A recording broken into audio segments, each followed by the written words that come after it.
Alexander the Great Bab 1, putra dari Makedonia, langit Makedonia berwarna keemasan ketika matahari terbenam di balik pergunungan. Di kota Pella, istana raja berdiri megah dengan tiang-tiang marmer yang kokoh. Di dalamnya, seorang kanak-kanak lelaki berambut keemasan duduk di pangkuan ibunya, Olympius, yang berasal dari Epirus. "Anakku," bisik Olympius, "kau bukan sekadar manusia biasa.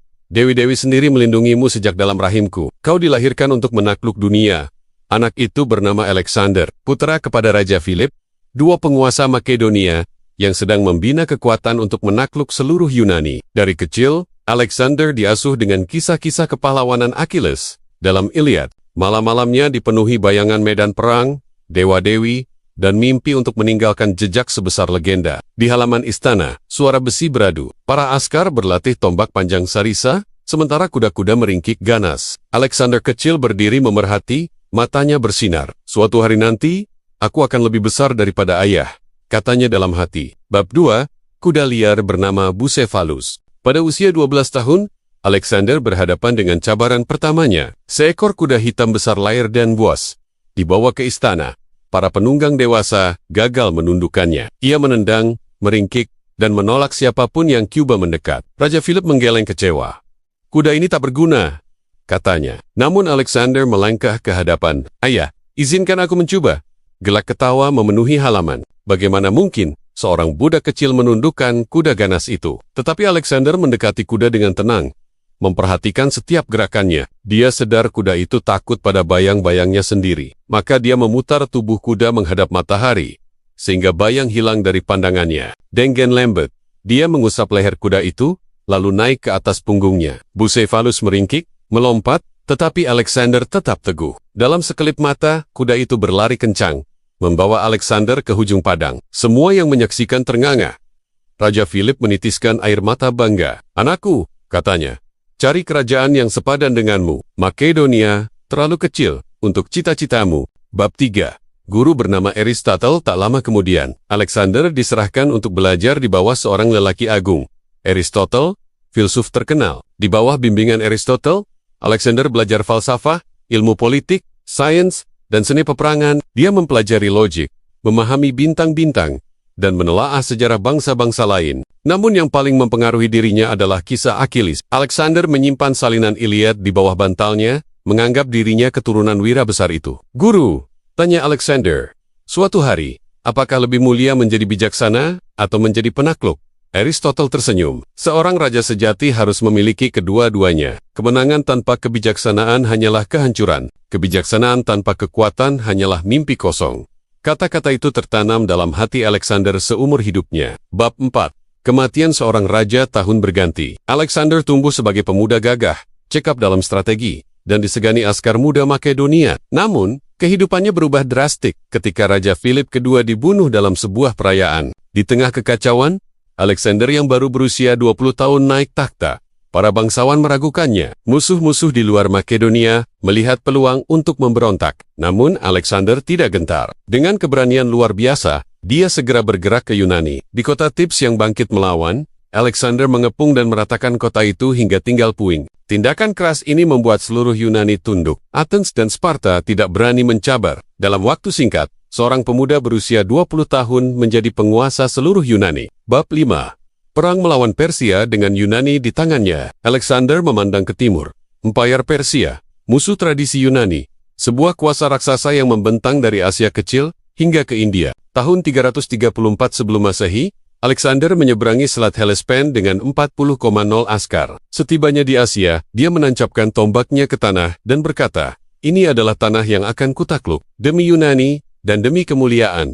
Pertempuran pertama berlaku di Granicus. Tentara Persia berbaris di tepi sungai, ribuan kuda dan panah siap menghujani. Tetapi Alexander memimpin serangan langsung, menyeberangi sungai dengan kuda Bucephalus. Panah berterbangan, tombak beradu, dan Alexander nyaris terbunuh jika tidak diselamatkan oleh salah seorang jenderalnya. Kemenangan di Granicus membuka jalan bagi penaklukan Asia Kecil. Kota demi kota menyerah, menyambutnya bukan hanya sebagai penakluk, tetapi juga sebagai pembebas dari pemerintahan satra Persia yang zalim. Bab 6. Raja-raja bertemu.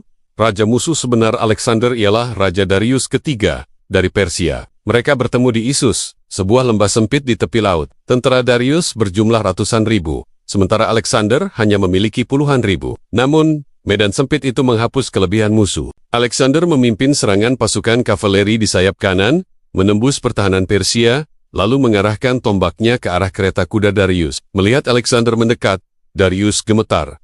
Dia meninggalkan keretanya dan melarikan diri. Tentara Persia pun porak-poranda. Selepas pertempuran, keluarga Darius, istri, anak-anak, dan ibunya ditawan, tetapi Alexander memperlakukan mereka dengan hormat. Dia menolak godaan untuk menghinakan lawannya. "Katamu aku musuhmu," katanya kepada keluarga Darius, "tetapi aku akan melayanmu sebagai keluarga raja, karena aku juga seorang raja." Sikap mulia itu membuat namanya harum, bukan hanya sebagai penakluk, tetapi juga sebagai pemimpin beradab. Bab 7. Menjadi Raja Asia, Alexander terus marah. Mesir, yang lama berada di bawah Persia, menyambutnya sebagai pembebas. Di sana, dia mendirikan sebuah kota baru di delta Nil, Alexandria, yang kelak menjadi pusat ilmu dan budaya dunia. Di Oasis Siwa, para pendeta menyambutnya sebagai anak dewa Amun. Alexander meyakini dirinya memang ditakdirkan ilahi. Tetapi peperangan dengan Persia belum berakhir. Pertempuran terbesar menanti di Gaugamela. Bab 8. Gaugamela. Hari penentuan di padang Gaugamela. Tentara Persia membentang luas sejauh mata memandang. Darius membawa gajah perang, kereta bersenjata sabit, dan ratusan ribu prajurit. Alexander berdiri di atas Bucephalus, melihat barisan musuh yang seperti lautan manusia. "Prajuritku," suaranya bergema, "hari ini, kita tidak hanya melawan Persia, kita melawan sejarah. Dunia akan mengingat nama kita, atau melupakan kita selamanya." Sorakan askar Yunani dan Makedonia bergema. Dengan strategi cerdas, Alexander menggerakkan pasukannya, membentuk formasi serong, menarik tentara Persia ke satu sisi. Ketika barisan Darius terbuka, Alexander memimpin serangan langsung ke tengah. Sekali lagi, Darius melarikan diri. Empayar Persia runtuh. Alexander kini menjadi penguasa Asia. Bab 9, hingga ke ujung dunia. Namun dahaga Alexander tidak terhenti. Dia menyeberangi sungai, mendaki gunung, dan menakluk kota demi kota hingga ke India. Di Hydaspes, dia bertempur melawan Raja Porus yang membawa gajah perang. Pertempuran sengit berlangsung dalam hujan deras. Bucephalus terluka parah. Namun, Alexander tetap bertahan hingga menang. Selepas pertempuran, Alexander bertanya kepada Porus yang ditawan, "Bagaimana kau ingin aku melayanmu?" Porus menjawab dengan gagah, "Sebagai seorang raja." Alexander tersenyum. "Itulah jawaban yang kuinginkan." Dia mengembalikan kerajaan Porus, menjadikannya sekutu.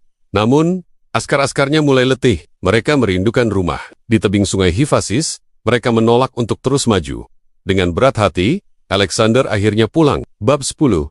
Kematian di Babylon. Alexander kembali ke Babylon, pusat empayarnya yang luas. Namun tubuhnya mulai lemah, diserang demam misterius. Pada usia hanya 32 tahun, lelaki yang menakluk hampir separuh dunia rebah di ranjang.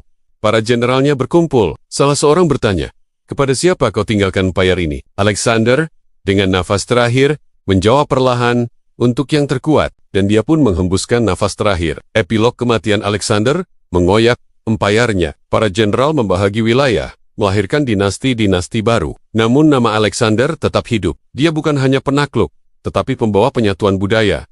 Yunani, Mesir, Persia, dan India. Kota Alexandria yang didirikannya menjadi simbol percampuran ilmu dan tamadun. Alexander mati muda, tetapi dalam singkat hidupnya, dia meninggalkan jejak yang tak terpadam. Dunia mengenalnya sebagai Alexander the Great.